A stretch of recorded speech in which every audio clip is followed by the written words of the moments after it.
our TemTeam Cup May Edition. We have a delicious Group B match for you guys. Allie versus Mr. Rishi, otherwise known as Ishir.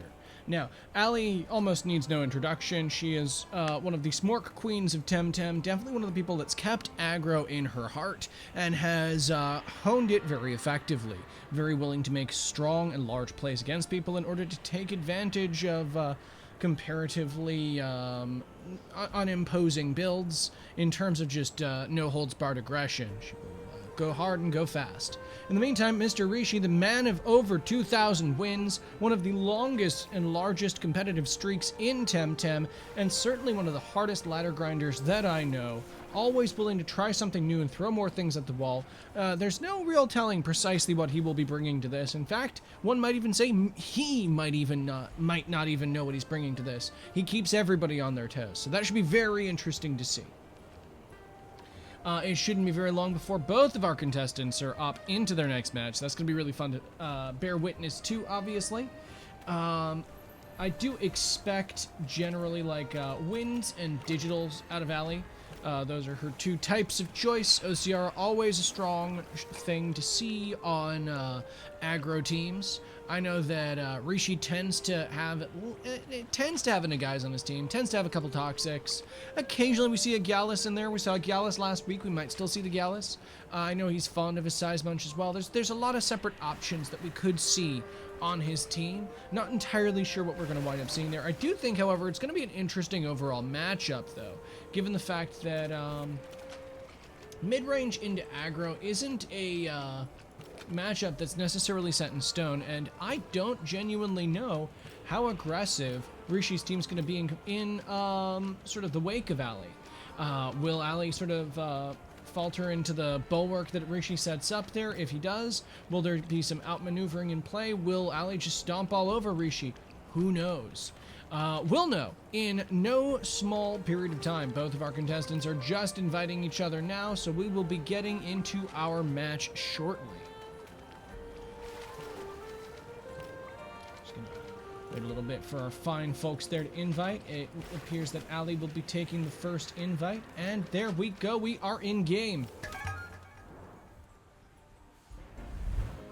And with that, we get into our first game in this best of two between Allie and Mr. Rishi. So, let's see what our contestants have brought this week, huh? Once again, our contestants are able to swap their teams up every week to adapt to their fellow group stage contestants. That's one of the fun things about this. As we continue to develop, you can kind of tech against your opponents and try to keep them on their toes. And that's something that I'm interested in seeing if anybody's doing this week. Just gonna wait for everybody to select their teams there, as we can see, but we'll be up shortly. There we go, and we do see, yeah, no, this is an interesting team out of Mr. Rishi. We got the Tortonite in there, potentially gonna have some problems coming into it, looking at Allie's team, but we got the Ragnet, which will certainly put in some good value here and there. We've got two rival Vulfies. We see the immediate Nagai span. Nothing to be unexpected there from Allie, which if we look at Allie's team, this is some no-holds-barred aggression. We see two wins, Volarend and two Kai. We see the two neutrals in the form of Mouflank and Valish. We see a Vulfie in the corner, and three fires, Fire Koister, Cash, and Hedgen for that Synergy Master Hellfire, for that double Hellfire, for some delicious Quetzalenios to boot. We, of course, have Lava Wave Synergy in the form of two Kai. We, of course, have two separate Quetzalenia partners. There's a lot of knives on that team. So, with that, the real question here is, what's Rishi gonna be banning out? Honestly, first thing I'm looking at here is I'm not entirely sure. There's any and every likelihood that we could actually see the first ban of the Fire Koish. Fire Koish is just kind of a monster, and it kind of ties a lot of parts of the team together. My question, however, is whether we see something else here. Instead, we're looking at the Tukai. Is Rishi going for the Tukai first? I would be kind of surprised by that. As we move in, it is in fact the Fire Koish. After a little merry dance along the screen, this makes perfect sense. It's got Water Cannon in there to eat the Tulkin while still taking a lot of damage from the Tulkin. The Quetzalenia is not something you want on any of your Gallus or your Tortonite or Volorens in there. It's just a lot of problems for a lot of different Tems there, and eliminating the only Quetzaleno user is a lot of priority that has been eliminated from Allie's side of the books. Obviously, Allie still has more priority where that came from. We have Hedgen, we have Valash, Mouflank still has its own fair share of priority as well. We see a very quick Reignet Tolkien pick out of Mr. Rishi's. This is interesting because this kind of does a lot to attempt to hardwall things like Tukai from coming in, obviously, the Hedgen as well from coming in, and it kind of stops Allie from feeling comfortable leading Valash into the Reignet as well, which is something you kind of want. But the Drakash is picked up almost instantly, which is pretty strong to boot. Now, one thing Rishi could do here is ban out the Hedgen. That would be a pretty valuable pick because that means that you then are eliminating a source of Hellfire synergy, the only other source of Hellfire synergy, and the other Hellfire user, both of which are very good things to do. It looks like he's eyeballing the Volfi, though. Volfi, of course, being a nightmare. Instead, he goes for the Valoran. Likely an aerobic Valoran, because it's fast, like everything else on Allie's team, but definitely something that Tortonite doesn't want to deal with. Mashuk, one of the best walls that Rishi has, doesn't want to deal with. Eliminating that Valorend is not a bad choice. And we do see the Volfi ban out from Allie. Definitely good when you're trying to lean on a bunch of crystals, a bunch of earths. The Tukai gets opened up from that. It's just a really good ban defensively. And it means that Allie's not going to have to like devote resources into killing a fox that's going to be killing her right back really hard. So, in the meantime, we see the Hedgen picked up, we see the Valorant get picked up, and immediately the Mashuk after that. All of these seem like pretty reasonable picks, all things considered. The Mashuk being a powerful defensive wall, anaerobic Valorant being a strong threat. So is aerobic Valorant. We don't know which one that is yet. We also see the Valash, of course, up there. Valash, a strong and powerful win condition. I know Allie has been fond of her physical Valash in the past, but we do not know if this is the same one. If it is a physical Valash, of course, it has a very strong turn 1 pressure on the neutral side in the form of resistance badge, potentially, even though that's also something you see on the move flank a lot, and just base jump bouncing around like a merry badger.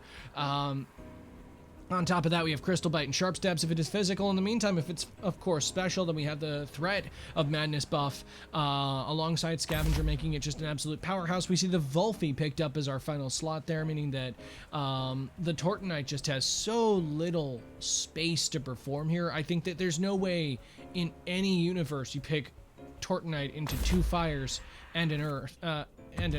So yes, we do see the Gallus get picked up as our final pick for Mr. Rishi there. Going into turn 1 of our game 1. Yeah, so this should be pretty interesting. I feel like Drakash is in a fantastic position in this opening turn.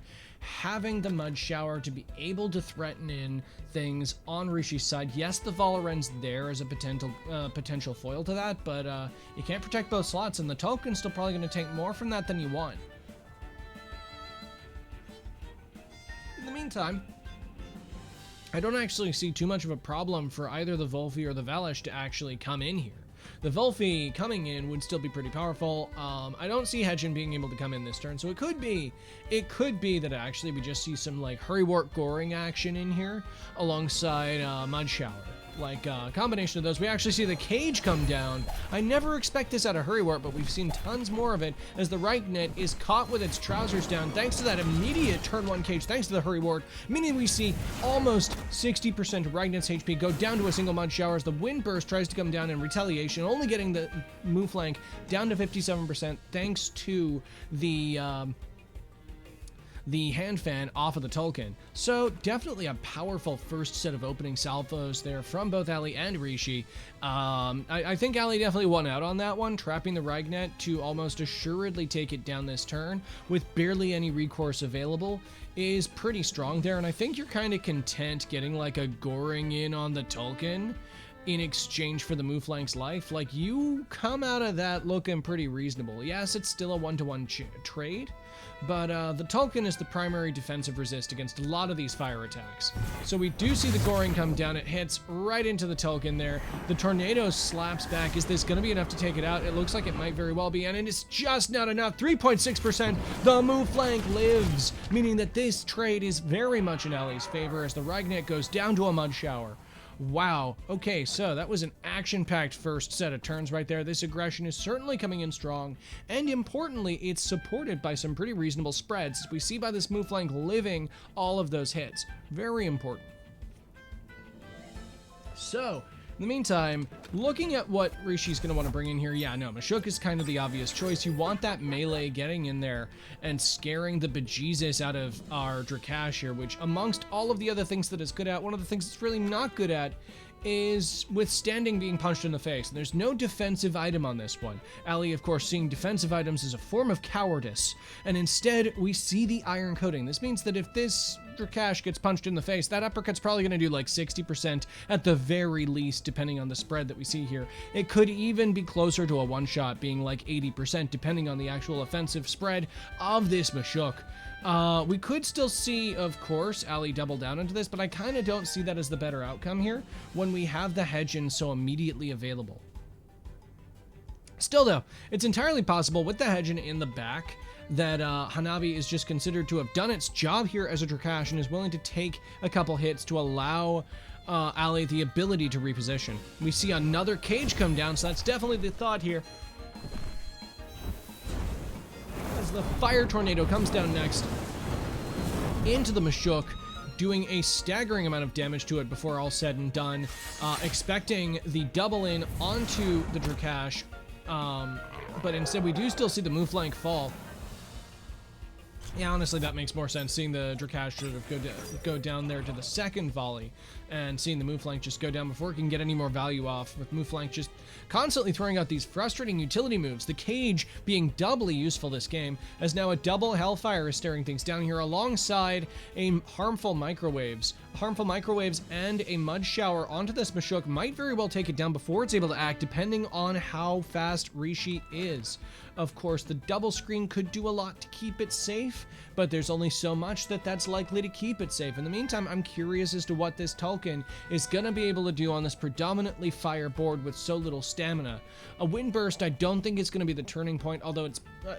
my big problem here is that this Drakash is probably getting another attack off before it goes down, and I don't see any way to stop Rishi from taking that, right? I don't see any way for Rishi to, like, punch this Drakash before that happens. We have the 3 prio from Hellfire, basically unpunished here, alongside the harmful microwaves, which is also at 3 prio thanks to a certain ability that requires you to go fast from Hedge in there. Meaning that the harmful microwaves, Hellfire double in effectively. Means you get a little bit of spread on Tulkun, you get a lot of good damage on there, you get a burn on Mashuk in case you don't take it out, which I'm not saying it'll save Drakash taking a super effective hit from 41%, but it might let it live at like a sliver, a gnat's fart of its HP. It's unlikely, but it's a possibility. In the meantime, we do see the harmful microwaves render this entire concept moot as it just blaps out that Mashuk before it's even able to breathe, and the Mud Shower comes down instead, taking the Tulkun down to 28%, as the Wind Burst will go into Hanabi, but it is nowhere near enough. We will be seeing a suicide double Hellfire onto this board as the Valorant hits the field. I mean, I say a suicide Hellfire because I just don't expect Allie to swap with such a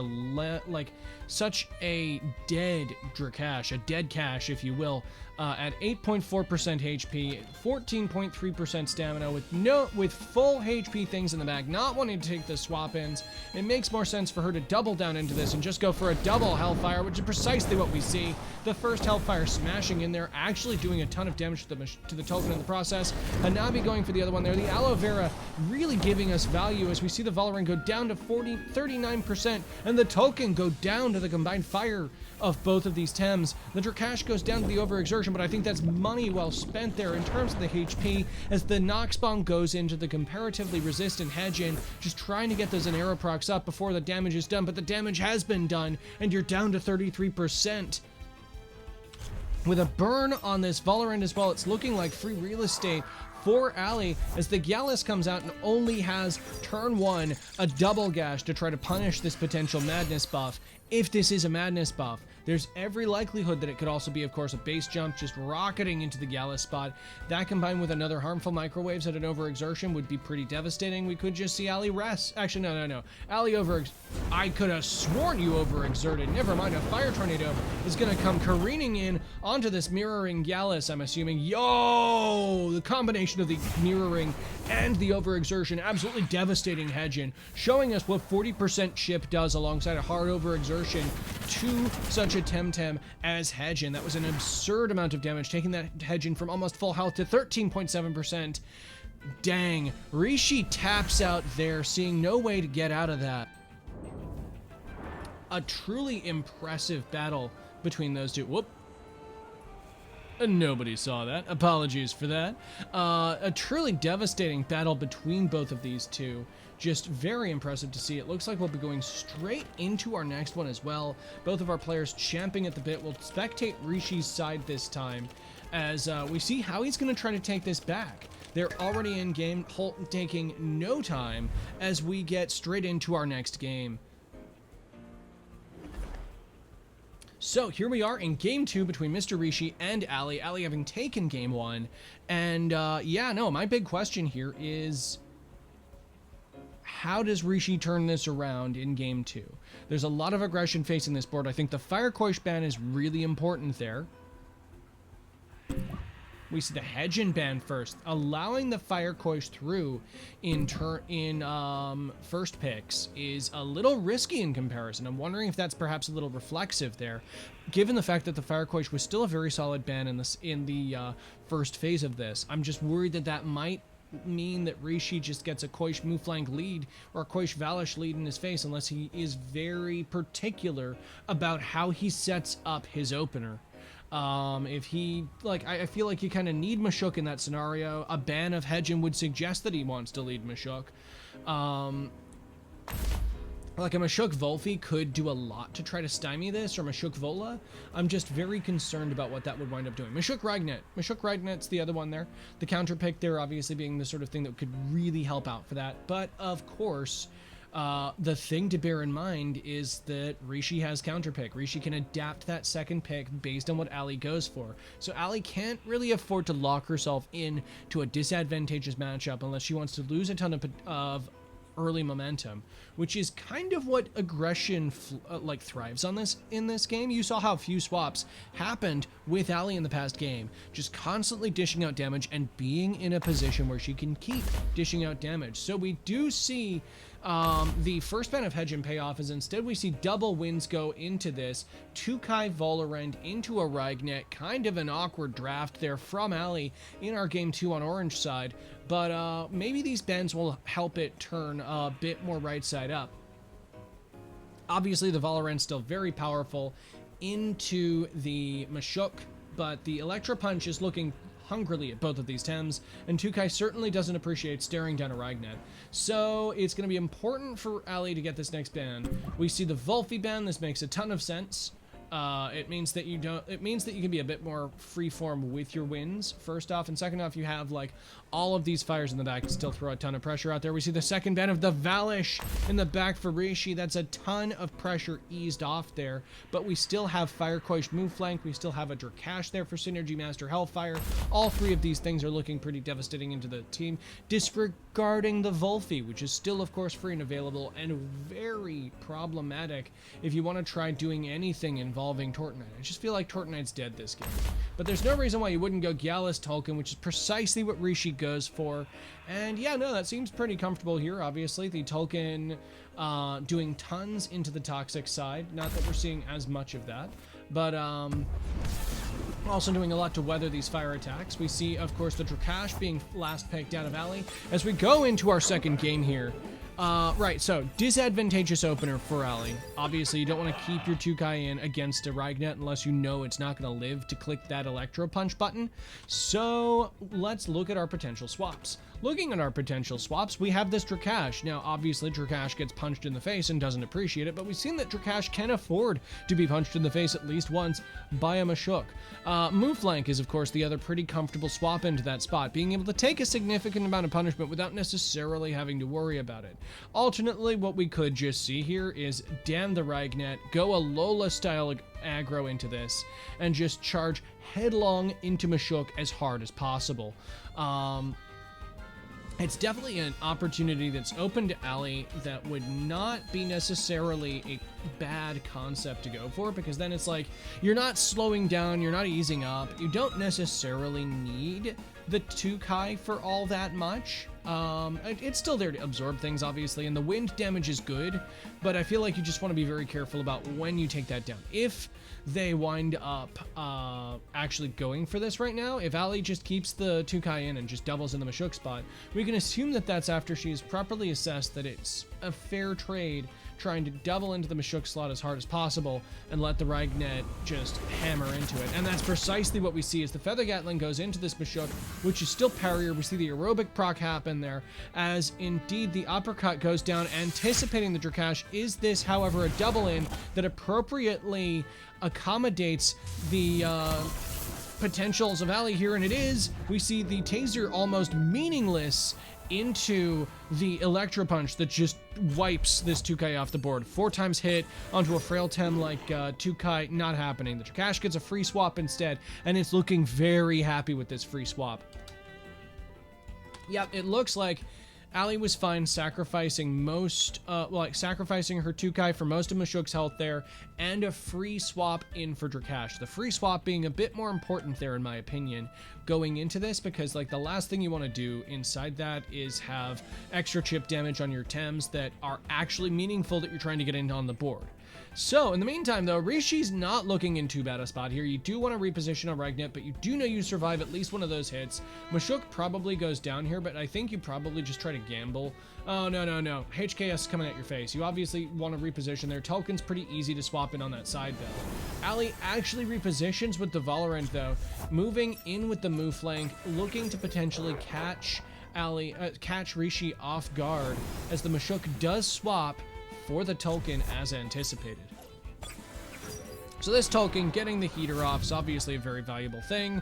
The Valorant's health being conserved is obviously still valuable, and most importantly, ensuring that that second Electro Punch doesn't just come smashing down into another target, fearing nothing from Hanabi right here, as Hanabi instead mud showered the Tolkien, getting it down to 68.7%. That's still respectable. That's not like an unreasonable amount of damage, but it was anticipating the Ragnet to swap out, I would assume. We see the cage come down, once again, something that we can expect that Rishi had anticipated this time, but it still catches him out, as despite the move flank swapping in and having it identified as having cage last game, it still manages to catch him off guard, rather than him trying to get like a perfect jab or something like that into this Drakash before it goes down, knowing it can eat the 2KO, maybe even going for the Electro Punch onto Shinotsuno. They're trying to take it down. Instead, what we're going to see is a goring in on the Tolkien, getting massive damage in on that, a mud shower in on the Ragnet, guaranteeing it out of this game, as swiftly this board is once again returning into Allie's favor despite an early KO on Rishi's side.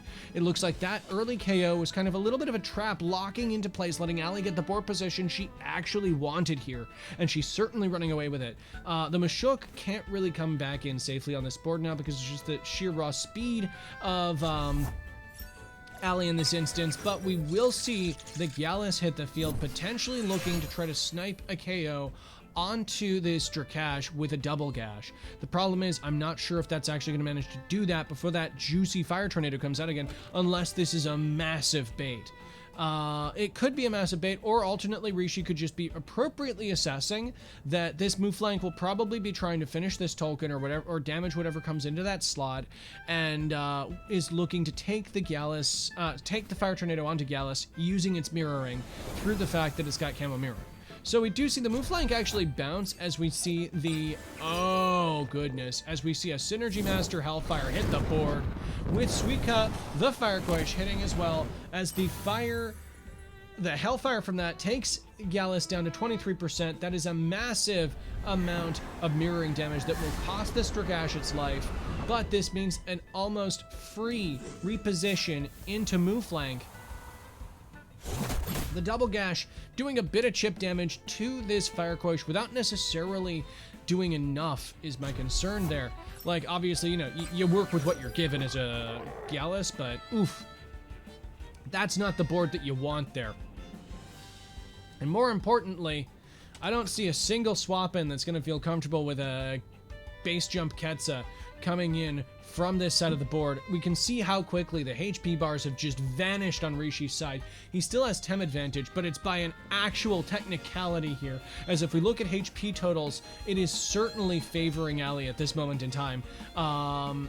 my big concern here is, can Allie close this out? We still have a lot of priority left over on Rishi's side, but there's still more than enough in response from Allie, as it's by far outspeeding the Gallus, not fast enough to deal with this Fire Koish, as the Goring comes down as well, just taking down this Tolkien. Rishi correctly assessing that he doesn't want to swap in his actually healthy tools into this, is willing to turn this into a 2v3. My question is now, does this Valorend have enough to take this back? Valorends are one of the primary prey of a Ketsa combo, being renowned for just going down to pressure. And we still do have a base jump that's more than capable of potentially taking out this Mashuk at this moment in time. Like, yeah, you eat the Nox Bomb, you hit back hard with a Quetzaleno, and you make them regret hitting you at all. Another thing we could easily see here is a Hypnosis onto the Valorant, allowing Allie to appropriately take advantage of the absence of tempo on Rishi's side to just take down the Mashuk and then deal with the Valorant at her leisure. In the meantime, Rishi, as we can safely establish here, is in a tough spot. Obviously, you want to make sure that your Nox Bomb goes down on the Fire Koish here, because that's really your only out. But I don't think that's going to happen here. We do see the Quetzaleno go down instead, as Smork time is precisely the time in which this match is coming into play. As instead, was this anticipating a swap, perhaps? As the Wastewater goes down onto the move flank, and the Nox Bomb does still go down onto the Koish. If that was a combo, we would have seen it go down, but in the meantime, my big concern is that that Valorant is still fairly healthy and was conserved by Allie for precisely this scenario. It can kind of clean up here at max health, at no stamina loss, at 1 aerobic proc, with 14% and 4.5% on Rishi's side. It would take an actual miracle for him to step out of this. All we need is a fin beat for things to go down here, as the Feather Gatling smacks into this Bashuk, taking down its final pieces of health. As this Valorant, I'm pretty sure, is just going to go down to an overexertion from this Fire Koish, but instead we do see the HKS come down instead from the Valorant, sniping a kill before all said and done. We now are down to Vala v Vola, and unfortunately I'm pretty sure that the Vala with roughly 95.5% more health is probably going to be the one that wins here, as Allie is going to retaliate with her own hyperkinetic strike, sealing the deal in this second game. That is 2-0 to Allie. Well played to both our contestants. Congratulations indeed, as we wrap ourselves up.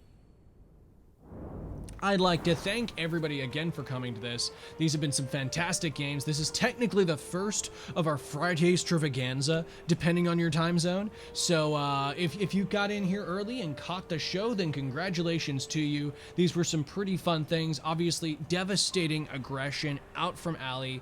Well played in terms of using the fact that, like, you know, you had a bad draft and you just kind of accept the bad opener for that part, and then turned the rest of the game around due to the fact that you were able to, from that, get a safe swap in on the Drakash that won the game. Also, Rishi not punishing or taking advantage of the fact that there was a turn where he could have repositioned on the Ragnet, I felt was very important there. Given the fact that that Valorant definitely wanted to bounce out of there. I mean, obviously, you know, we'd all, like, I had at least read a potential of a Feather Gatling to try to, or a HKS to try to take down the Mashuk, but correctly assessing that that was a disadvantageous trade for so little health on the Mashuk, it would be reasonable to read a swap there, and it's unfortunate that that didn't get taken advantage of. If that had, we may have seen a different game there, as the Ragnet would have been integral to a late game finish from Rishi there. In the meantime, though, I would like to thank everybody once again for showing up. I've been Quarter, and I look forward to casting a couple more fun matches for you guys later on today. Stay tuned for such frightening and amazing matches as Tsubaki versus Neko Blocky, Rishi versus the ever enigmatic SM Vid, Sortirum versus Zukli, JD versus Sortirum, and many, many more. Have a lovely evening, morning, or day wherever you are.